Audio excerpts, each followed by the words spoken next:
a ball of fire coming down obliquely. A few minutes later, we heard separate, deafening crashes like peals of thunder, followed by 8 loud bangs like gunshots. A ball of fire appeared in the sky. As it approached the ground, it took a flattened shape. A flying star with a fiery tail. Its tail disappeared into the air. These are all eyewitness testimonies to the Tunguska event that took place in 1908 on June 30th, around 7 o'clock or so. And I'm not entirely sure that's how the witnesses sounded, but that's the way I felt like reading it, so it has been done. Yes. If you have not guessed, or if you did not read the title of whatever the hell I named this video, we are going to talk about the Tunguska area, but not exactly the Tunguska event. Ha! You thought I was going to discuss the Tunguska explosion, didn't you? No, we're not doing that exactly. I want to focus on something that I had no clue even existed relative to the Tunguska event.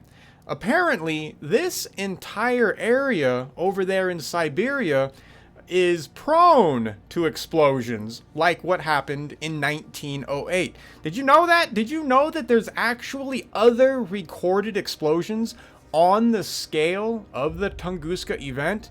Yeah, I didn't know that either, but apparently what happened in 1908 is not the first time that a huge aerial explosion has happened in that area.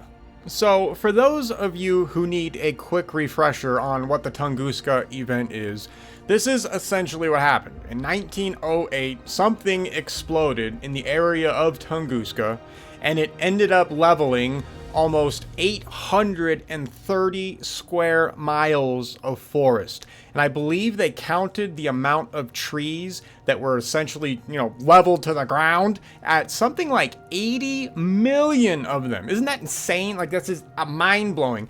80 million trees? Are you crazy? Do you have any idea how many geologists I could have burned at the stake with 80 million trees worth of lumber? It'd be like non-stop, it'd be like a whole brand new, we would just create like a conveyor belt of just burning geologists. Get into the fire. Oh, you're a mainstream geologist? Into the fire. There you go. I've got trees out. The Tunguska event is not just memorable because it happened relatively recently, but because it gives us a potential insight into what could possibly happen if, say, a meteorite or a comet entered our atmosphere. And that's essentially the way most people look at this. Now, one of the things that's very important to remember with respect to the Tunguska event is that at the end of the day, we still have no proof what exactly exploded over there in 1908. Now that sounds crazy because you would think that, hey, if it's a meteorite, we would find some sort of debris probably. The weird thing is that no debris has been found that can be actually attributed to this particular event in that area. So that's weird in and of itself. And of course, the mainstream will also have the commentary supporters. And of course, mainstream is still stuck on the dirty snowball situation. So these people still believe that it's like a giant snowball with some dust on it that, flew into our atmosphere and magically exploded. And that's why there's no debris, right? We know for a fact nowadays that the dirty snowball theory is garbage. NASA has proven that wrong themselves on multiple occasions now. So the commentary body one gets, well, at least relative to how the mainstream looks at the commentary body situation, that theory is pretty much trash. Now, the meteorite one, I'm not going to say isn't true because I have no idea. But, it's very interesting that we haven't found any debris. You would think you'd find something. Now, the meteorite or cometary theory is not the only theory that exists. There's a few others out there, and I didn't even realize that people were pursuing this particular one, but there is actually a serious group of people that believes that, hey, this may have been an extraterrestrial craft of some sort. And it was, cruising along and it exploded over Tunguska. And of course, we run into the same problem with the craft theory as we do with the meteorite theory, and that is, once again, there's no debris. Now, I realize that there's a couple of people out there that claim to have debris. It's hard to be like, yeah, okay, cool, bro, I totally believe you, because the reality is we don't have the science to substantiate any of those claims. And the one piece of debris that I did see that somebody tried to present of this supposed spacecraft, it didn't, I don't know what a spacecraft debris would technically look like, but it looked like just a black chunk of rocks. So I don't know, right? That's the only thing I've seen.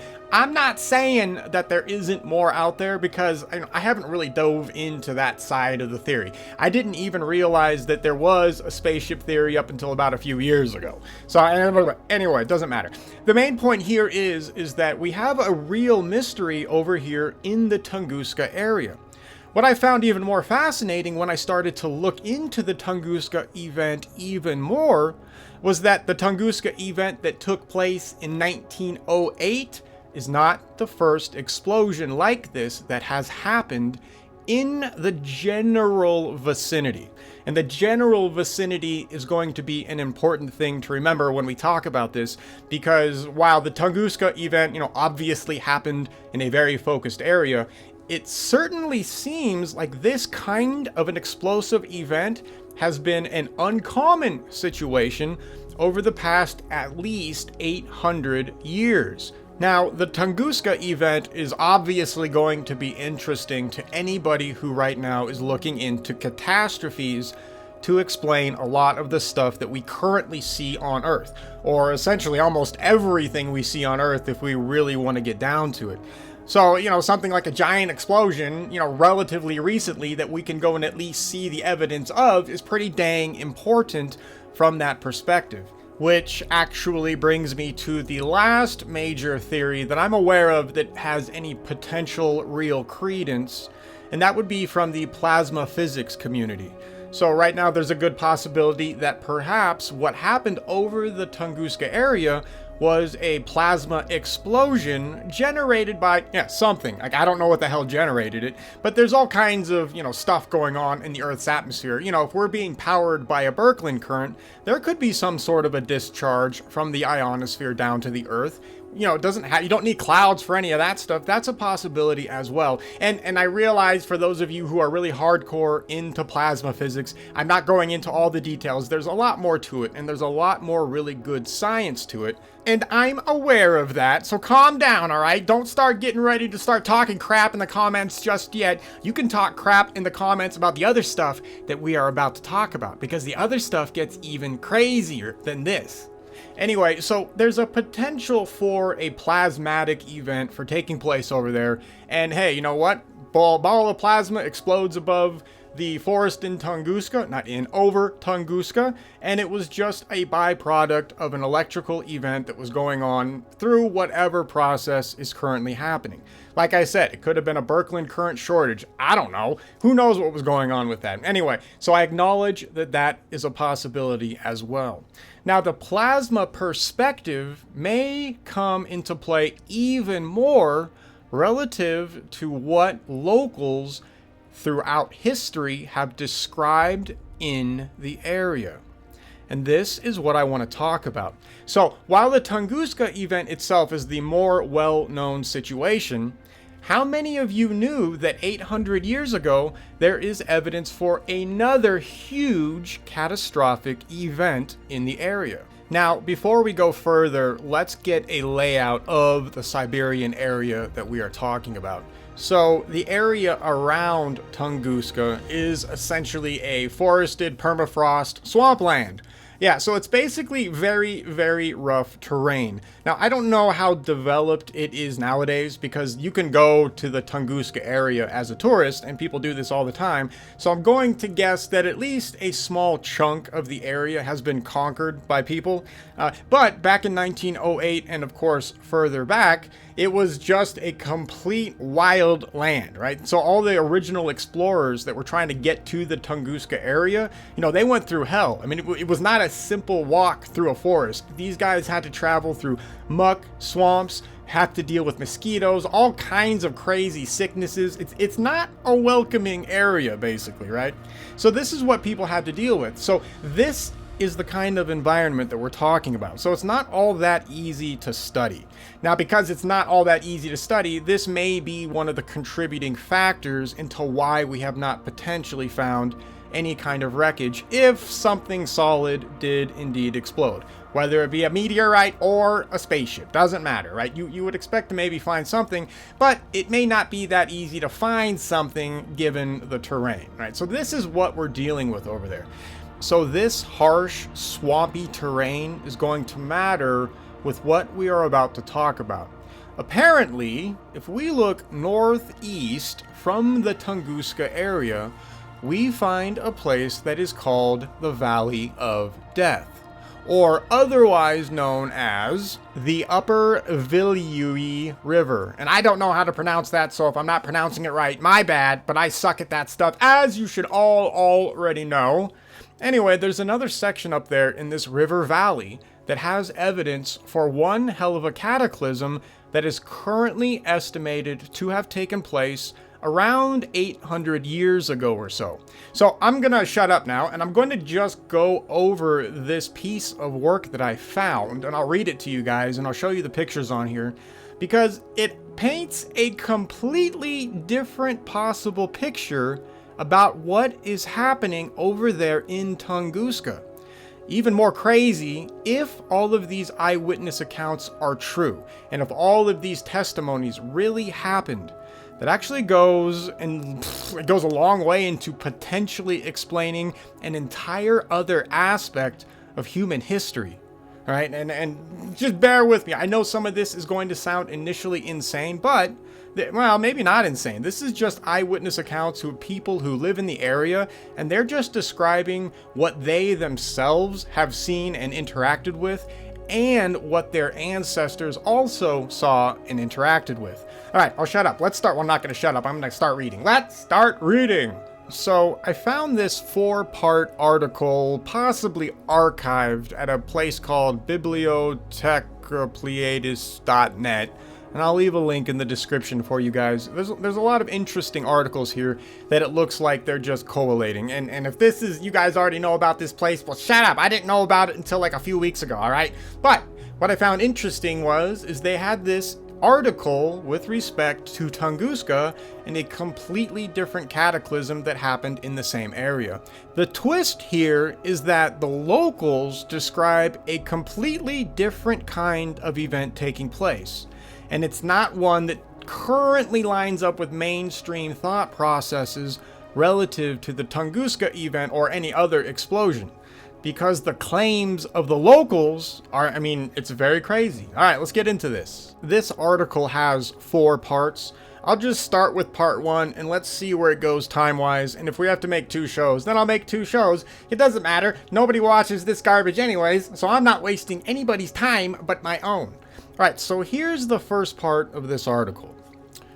In northwestern Yakutia in Siberia, in the basin of the Upper Viliu River, there is a hard-to-reach area that bears the mark of a tremendous cataclysm that took place some 800 years ago, which toppled the entire forest cover and scattered stone fragments over hundreds of square kilometers. What's interesting about this we already have a different situation than we find in the Tunguska event problem, right? Here we have what is supposed to be debris. Yeah, very interesting. Okay. Distributed across this area are mysterious metal objects located deep underground in the permafrost. On the surface, their presence is revealed only by patches of weird vegetation. The ancient name of this area is Uliuiu Churkachek, which translates as the Valley of Death. Yeah, I know my pronunciation sucks, just bear with me, okay? For many years, the Yukot people have given a very wide berth to this remote area that has played and still plays a special, powerful role in the fate not only of civilization, but of the planet as a whole. I know you thought this was going to be a standard Tunguska video. Hell no! We're going to go full crazy here. But if this stuff is real, and, I don't have any reason to doubt these people, it paints a completely different picture of what's going on over there. Alright, let's keep going. After having systematized a large quantity of reports and material of various kinds, we decided to inform you of something that might change perceptions of the world around us and our place in it, if humanity can take heed of what is stated here. In order to provide the fullest possible picture, we have divided our account into 3 sections. The first contains the facts and eyewitness reports in the form in which they reached us, and that is what we are going to read today. The second presents the ancient legends of peoples living in this region and the epic poetry of neighboring peoples who observed strange phenomena. This is important so that you can carry out your own investigation and appreciate for yourselves every detail of the narrative. This is why I like the way this is written, because whoever wrote this did a really good job of just breaking it down at a very basic scientific level. All right, and there are a little bit of claims that these guys make, but otherwise, outside of their own personal, conclusions, the reality is everything else they present is just objective information, which, of course, is how science is supposed to be done. All right, next section. Eyewitness reports. The area in question can be described as a solid mass of swamps alternating with near impassable taiga covering more than 100,000 square kilometers. Some fairly curious rumors have become attached to the area regarding metal objects of unknown origin located across its expanse. In order to shed light on whatever it was that, existing barely perceptibly alongside us, gave rise to these rumors, we had to go into the ancient history of this region to discover its beliefs and legends. We managed to recreate certain elements of the local paleotoponymy, and these matched in an astonishing manner to the content of the ancient legends. Everything indicated that the legends and rumors were referring to quite specific things. In ancient times, the Valley of Death was part of a nomadic route used by the Evank people from Bodaibo to Anibar and on the coast of the Laptev Sea. Right up until 1936, a merchant named Savinov traded on the route. When he gave up the business, the inhabitants gradually abandoned those places. Finally, the aged merchant and his granddaughter Zina decided to move to Suldukar, somewhere in the land between 2 rivers that is known as Kelduyu, which is Iron House in the local language. The old man led her to a small, slightly flattened reddish arch, where, beyond a spiral passageway, there turned out to be a number of metal chambers in which they then spent the night. Zena's grandfather told her that even in the harshest frosts, it was warm as summer in the chambers. Isn't that crazy? Like, literally, these people are saying that there are weird structures, metallic, warm structures, in the middle of nowhere. In days gone by, there were bold men among the local hunters who would sleep in these rooms. But then they began to fall seriously ill, and those who had spent several nights in a row there soon died.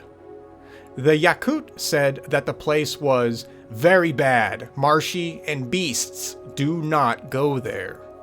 The location of all these constructions was known only to old men who had been hunters in their youth and had often visited these places. They lived a nomadic life, and their knowledge of the peculiarities of the area, where one could go and where one could not, was a matter of vital necessity. Their descendants have adopted a settled way of life, so this knowledge from the past has been lost. At present, the only things that point to the existence of these constructions are ancient place names that have survived in part and in all manner of rumors.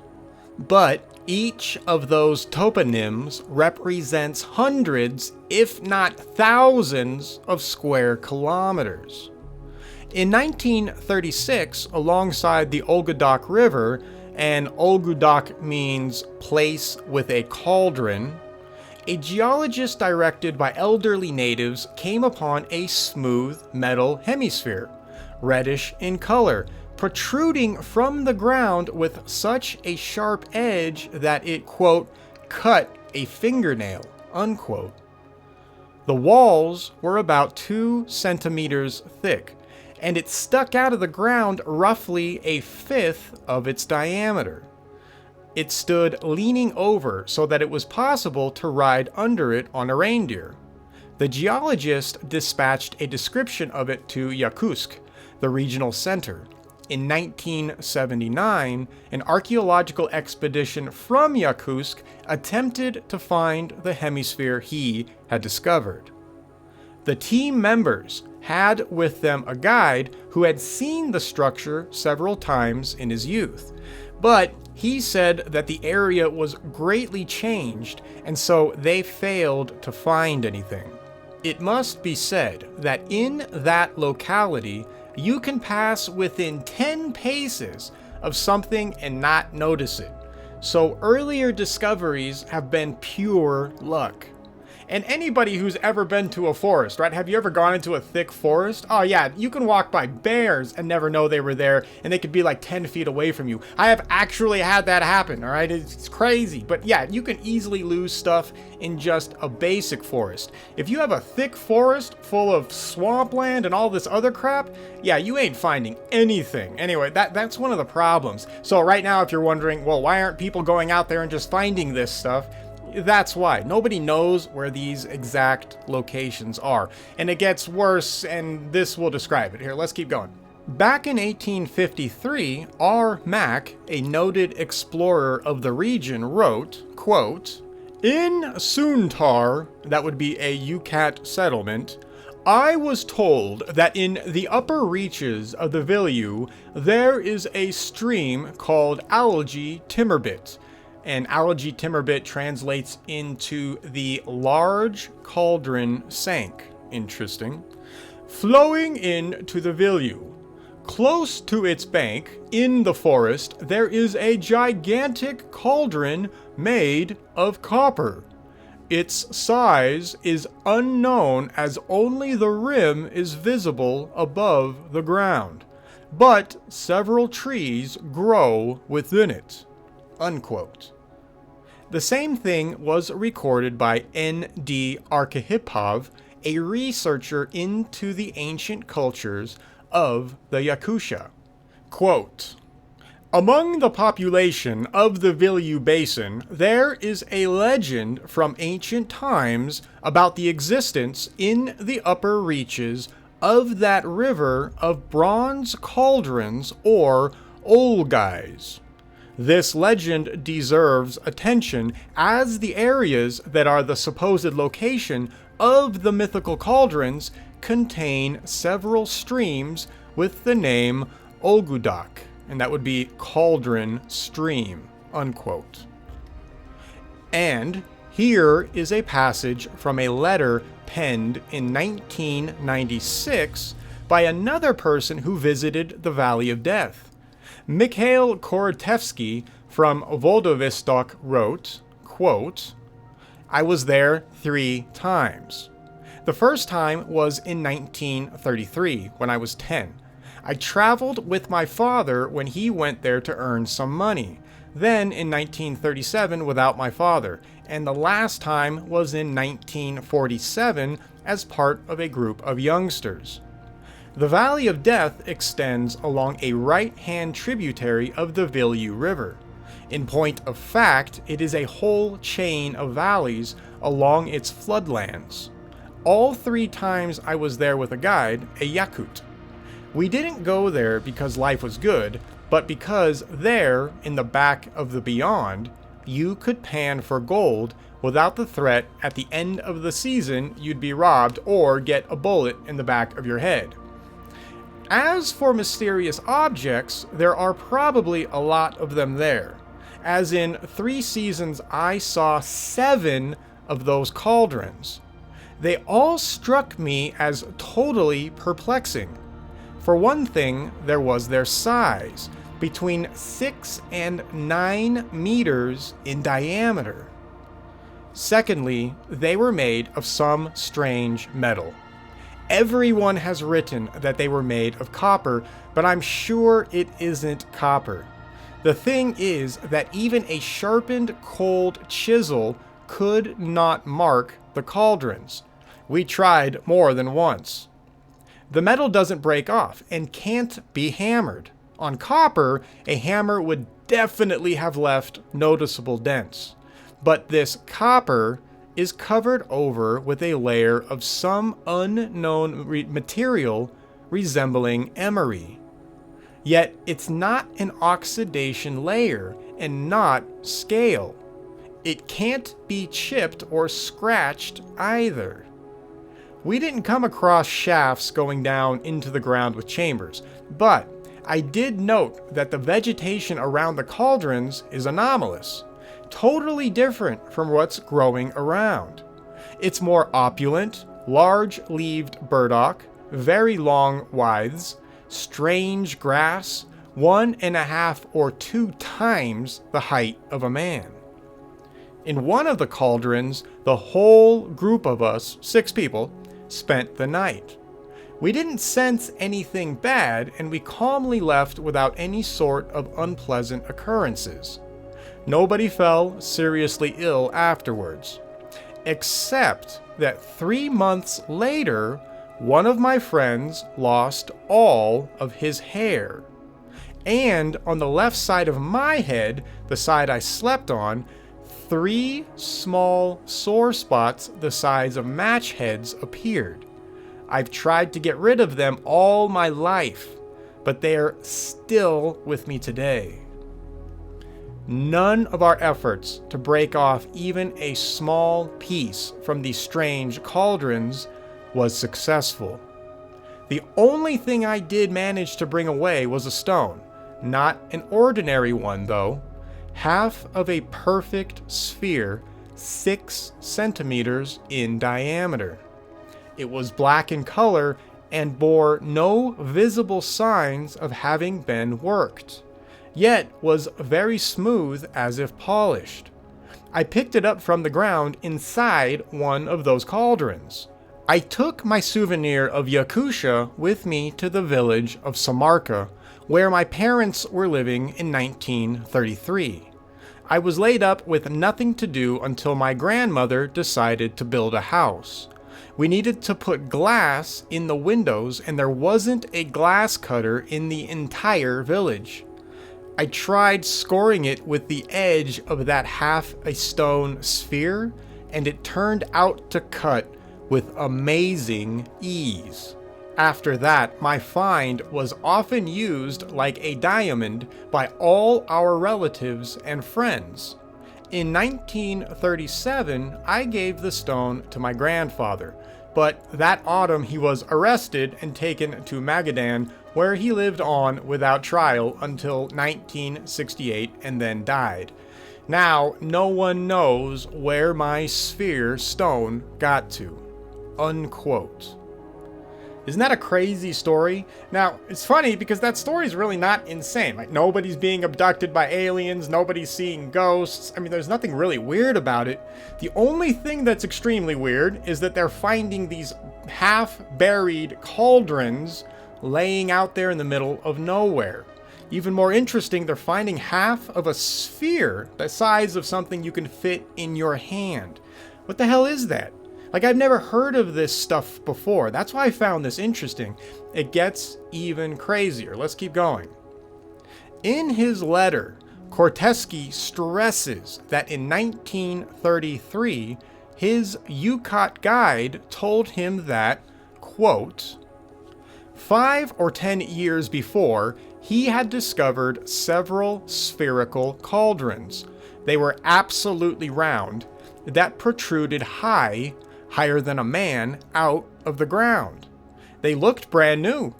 Later, the hunter had seen them again, now broken and scattered. Unquote.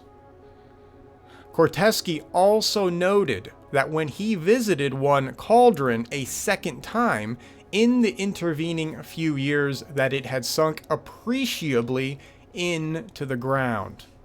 And that's kind of key, because right now what we're seeing evidence that whatever these objects are, they're currently sinking into the land. So it might be extremely difficult to find these nowadays, not because they're not real, but simply because who knows how far they've sunk. And like I said earlier, it's hard to get out into these regions. I mean, they literally call it the Valley of Death. What do you want from me? You're not going to run out there all happy and skipping, with some archaeological digging tools and be like, yeah, we're going to find a sphere. It's not happening, right? That's a pain in the butt. So, the reason why I, and maybe a lot of you have never heard of this, is for this precise reason. It's very difficult obviously it's going to be difficult regardless, to corroborate something like this. But at the same time, the evidence is just disappearing literally. And that's one of the problems that we have in all of history. I mean, the reality is the time that we live in right now, a lot of stuff has happened in the past before we were born, and a lot of that stuff has gone a long way into permanently destroying evidence for all kinds of cool things that we really would like to know about, right? I mean, it's like, you think about, okay, anyway. Oh, and also, this guy is literally describing potential radiation poisoning, isn't he? He has a friend that loses his hair. He himself gets 3 anomalous growths on the side of his face where he was sleeping in the cauldron, or on top of the cauldron. Or I should say, like, in the cauldron. Anyway, I don't know how he was sleeping, but the point is that the direction that his cheek was facing, it was facing the physical wall of the cauldron, and he may have gotten radiation poisoning from that. I mean, what do you think? Isn't that crazy? Then what the hell are these objects out there? It's one thing to find some kind of a crazy, cauldron in the middle of nowhere. That's one thing. And it's funny, those have actually been found, not metal, but stone cauldrons have been found all over the world, right? Huge stone cauldrons. Those are very interesting finds. But these guys are talking about untouchable metal cauldrons, indestructible metal cauldrons, and apparently they might emit radiation. Even more interesting, if that guy had a black stone, that black stone could have been a radioactive stone of some sort as well. I don't know. I don't know. Okay, let's keep going. Kortesky also noted that when he visited one cauldron a second time in the intervening few years, it had sunk appreciably into the ground. A. Gutanev and U. Mikhailovsky, 2 researchers who lived in the town of Mirny in Yakutia, reported that in 1971, an old hunter belonging to the Evenk people had said that in the area between 2 rivers known as Nayugan Butur, which means fiery champion, and the Adadarak, which means place with a 3-sided harpoon, there is a poking out of the ground, the very thing that gave the place its name. A very big 3-faceted iron harpoon. While in the area between 2 rivers known as Kelagur, which means iron people, there is an iron burrow in which lie, quote, thin, black, one-eyed people in clothes of iron, unquote. How do you like that? What the hell is that? What do you mean thin, black, one-eyed people in clothes of iron? What do you mean that there's a three-faceted iron harpoon sticking out of the ground out in the middle of nowhere? What the hell is that? Okay. He said that he could take people there, and it was not far away, but no one believed him. In the meantime, he died. Perfect, of course. Of course, why wouldn't he die before anybody could get there, right? I hate that. One or more of these objects was, to all appearances, covered after the building of a dam on the Vilju, slightly below the Irby. According to the account of one of the builders of the Vilju hydroelectric project, when they constructed a diversion canal and drained the main channel, they discovered in it a convex metal spot. Deadlines were pressing, and after a cursory inspection of the find, the project managers gave orders for work to continue. So basically that means that those spheres are now covered in water. Even more interesting, and I wonder if we could test this, if those spheres are actually radioactive, you could probably then test the water that's now in that reservoir to see if that water's radioactive. Hell, and if people are using any of that water downstream from the dam to drink or for anything, then we should be able to trace the radiation as well. I'll have to look into that. We'll check that out later. There is a host of tales from people who come across similar constructions by accident, but without precise directions, it is extremely difficult to find these again in the depressingly monotonous terrain. Once some old men said that flowing in the place called Tong Dure is a stream called Otumak, which means holes in the ground, and that around it there are incredibly deep openings known as the, quote, the Laughing Chasms, unquote. The same name also crops up in legends that state that this is the dwelling of a fiery giant who destroys everything around. Roughly every 6 or 7 centuries, a monstrous fireball bursts out from there, and it either flies off somewhere into the distance and, judging by the chronicles and legends of other peoples, explodes there, or it explodes directly above its exit point, as a result of which the area for hundreds of kilometers around has been reduced to a scorched desert with shattered rocks. Like, what? Isn't that insane? Like, in the area when the Tunguska event happened, an event that has no debris that we can find from the explosion, we have people talking about balls of something coming out of the ground, fireballs coming out of the ground and exploding? That didn't leave debris either. See, this is the correlation. What the hell's going on over in Tunguska? Is something else entirely that we are not thinking about at all happening? Okay, let's keep going. Yakut legends contain many references to explosions, fiery whirlwinds, and blazing spheres rising into the air.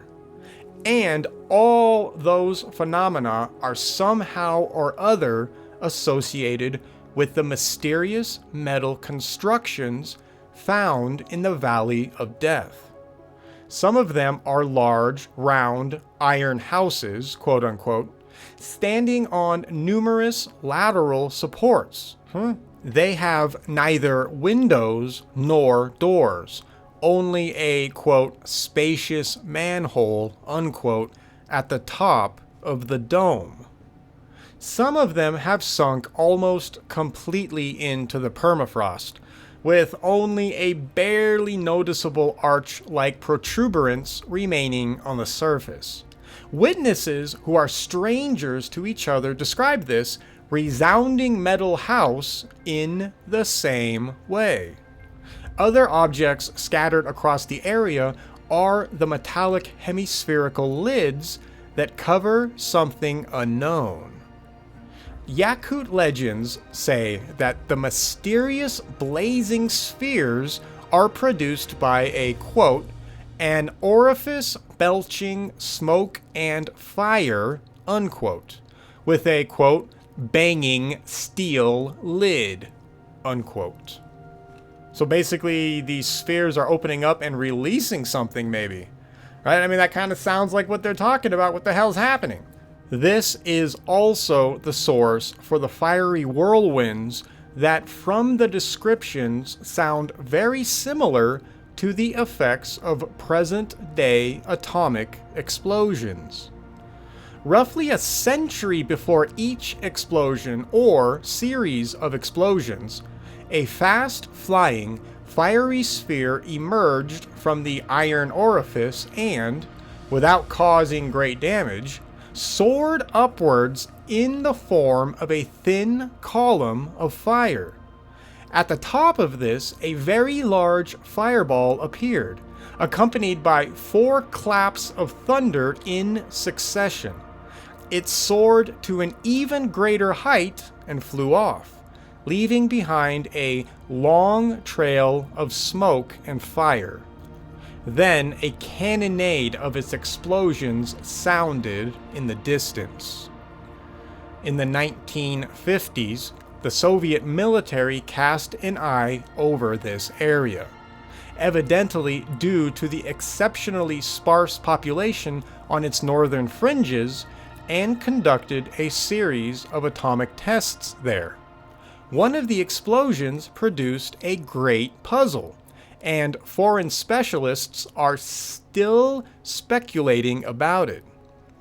As the German radio station Deutsche Welle reported in September of 1991 that, when a 10-kilogram nuclear device was tested in 1954 for unknown reasons, the size of the explosion exceeded the calculations by a factor of 2 to 3,000, reaching 20 to 30 megatons, as was registered by seismic laboratories around the world. The cause of such a significant discrepancy in the power of the explosion remained unclear. The news agency TASS, T-A-S-S, put out an announcement that a compact hydrogen bomb had been tested in airburst conditions, but it later emerged that this was incorrect. After the tests, restricted zones were established in the area and secret work was carried out for some years. Yeah, I wonder what the government over there knows, or even the governments of the world as well, but I wonder what the Russian government has over there. I wonder if they were able to actually find this stuff and dig it up, or if they couldn't dig it up, they could figure out what it was for, if it existed. Man, that would be awesome to dig into their libraries of their secret stuff. We'll never get it. Sucks. Alright, this next section is called Myths and Legends. Let us try to look into the distant past as it is reflected in epic poetry. As the legends passed on by word of mouth testify, in the remote period when everything began, the area was inhabited by a small number of Tungus nomads. Once upon a time, their distant neighbors saw that their land was suddenly wrapped in impenetrable darkness, and the surroundings were shaken by a deafening roar. A hurricane of unseen force arose, and the land was riven by mighty blows. Lightning crossed the sky in all directions. When everything calmed down, the darkness dispersed. An unprecedented sight met the nomads' eyes. In the midst of the scorched land, glowing in the sun, stood a tall, vertical structure that was visible at a distance of many days' journey. Now, what? For a long time, the structure gave out unpleasant, ear-splitting noises and gradually diminished in height until it disappeared under the ground altogether. In place of the tall structure, there was an immense yawning vertical orifice. In the strange words of the legends, it consisted of 3 tiers of laughing chasms. Its depths supposedly contained an underground country with its own sun that was, however, waning. That's kind of like the Hollow Earth stuff a little bit, right? Or the Enoch stuff, right? Or anybody that has to deal with inner Earth, theory or stories or whatever. I mean, the reality is there are Hollow Earth legends baked into a lot of religions, right? Like Enoch's a good one. I'll just use that because everybody knows Enoch. But Enoch, especially or essentially goes down and there's a glowing sun in the middle of the earth, and that's where all the people who live inside the earth get their sun from. It's very interesting that these natives who live up there would have a story like this as well. I mean, why would they make up a sun in the middle of the earth? Like, that's a weird one. And what's even more interesting is that their story says that their sun is waning. Their sun is weakening. Yeah, it's very interesting. I wonder if something like that is true, It's funny, with respect to plasma physics and electrical universe theory, stuff like that. One of the interesting things that comes out of that theory is that Earth might actually be required to have some sort of hollowness somewhere to make that whole situation work. I'm not going to get into it, but it is interesting that the theory may actually predict some form of a hollow Earth situation. Now, I'm not saying that that's like actually true. I'm just saying that the physics behind it may desire something like. Anyway, let's move on.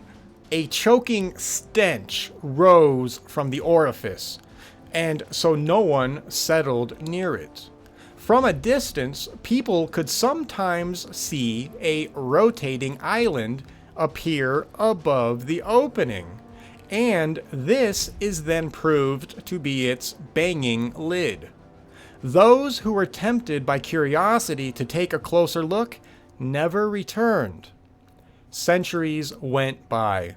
Life went on as before. Nobody anticipated anything extraordinary, but one day a small earthquake occurred and the sky was pierced by a thin, fiery whirlwind. At the top of it, a dazzling fireball appeared. Accompanied by a succession of 4 thunderclaps and leaving behind a trail of fire, this sphere shot off along the shallow downward trajectory and, after vanishing beyond the horizon, exploded.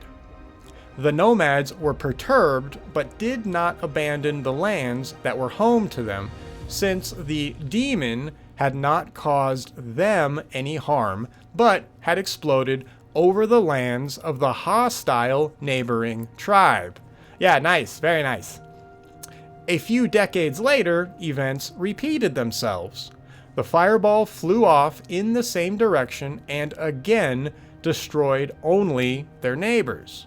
Evidently, this demon was in some way their protector, and they began to create legends about it, calling it Nairugan Butar, or the Fiery Champion.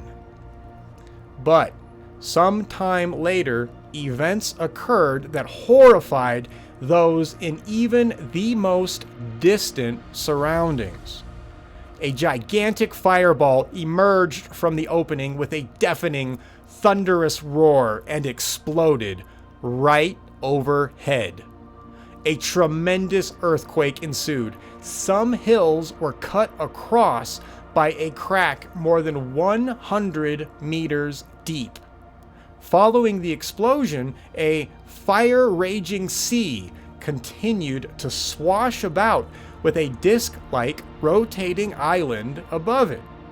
The effects of the explosion extended over a radius of more than 1,000 kilometers. The nomadic tribes which survived on the edges of the land fled in different directions, seeking to distance themselves from the fatal spot. But that did not save them from death. They all succumbed to some kind of strange illness that was passed on only by inheritance. Yet they left behind them precise accounts of what had taken place, on the basis of which Yucat storytellers began to compose beautiful, exceptionally tragic legends. A little over 600 years passed. Many generations of nomads had come and gone. The precepts of the remote ancestors had been forgotten, and people again settled the area.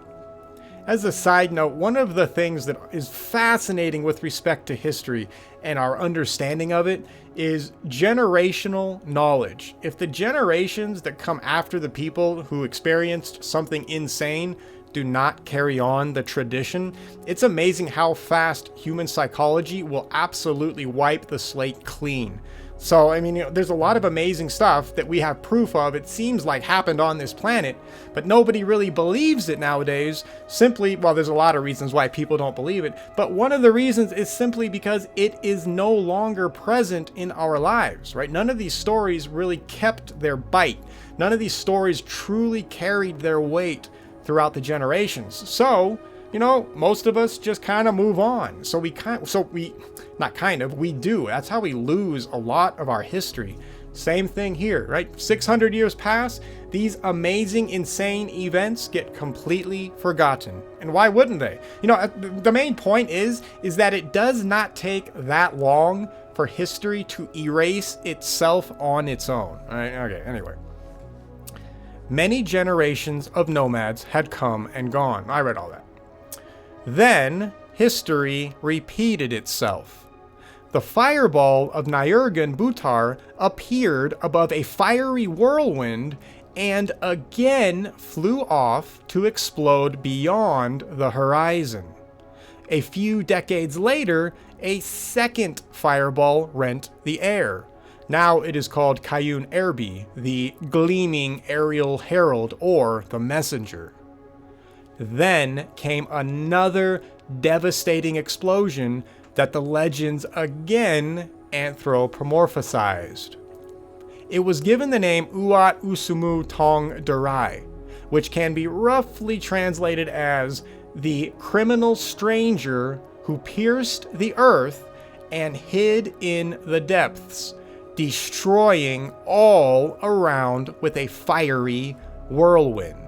What's interesting about this is that if this is the launching area of some sort of a ball of plasma, and if a ball of plasma was released in 1908 from this location and then shot over to Tunguska and exploded, right, that's another explanation of why we don't find any wreckage, and it also explains where it came from. This is a completely different version of Tunguska, and I have heard nobody talk about this. It's crazy. Alright, let's keep going. It is important to note that on the eve of the flight of the negative hero Tong Durai, there appeared in the sky the messenger of the heavenly Daisege, the champion of Kayun Erbe, who crossed the firmament as a falling star, or as dashing lightning, so as to warn Nyurgan Butar of the coming battle. The most significant event in the legends was Tong Durai bursting forth from the underground depths and doing battle with Nyurgan Butar.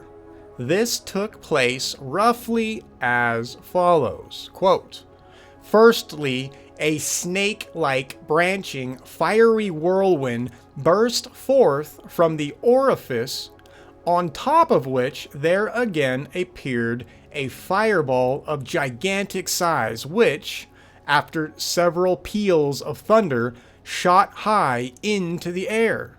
He was accompanied in flight by his retinue, a swarm of fatally bloody whirlwinds that wrought havoc in the vicinity." Unquote. But there were occasions when Tong Durai encountered Nyergen Butar above the place where he took off, and following these, the area remained lifeless for a long time. The picture painted of these events varies quite considerably. Several fiery champions might emerge from the opening at once, fly some distance, and explode in one place. This happened with the flight of Tong Durai. A study of the soil layers indicates that the interval between explosions does not exceed 600 to 700 years. That's important. They actually have evidence for these explosions. So that's the good news. It's not just some story with no actual scientific evidence.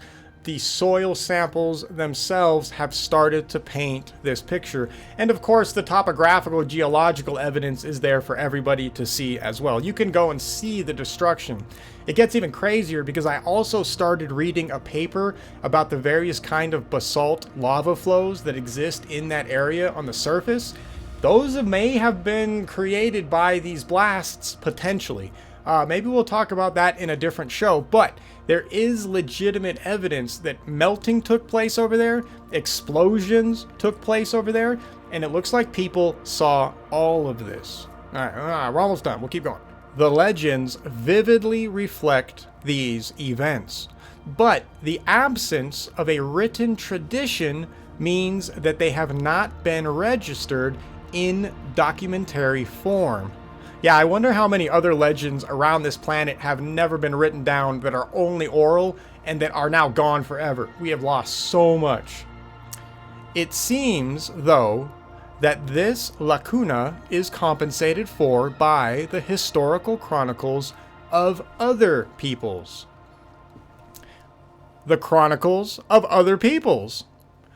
Altogether, at approximate intervals of 600 to 700 years, several explosions, or rather, a whole complex of events, including the precursors, took place. All these occurrences were painstakingly recorded in epic poetry, traditions, and legends.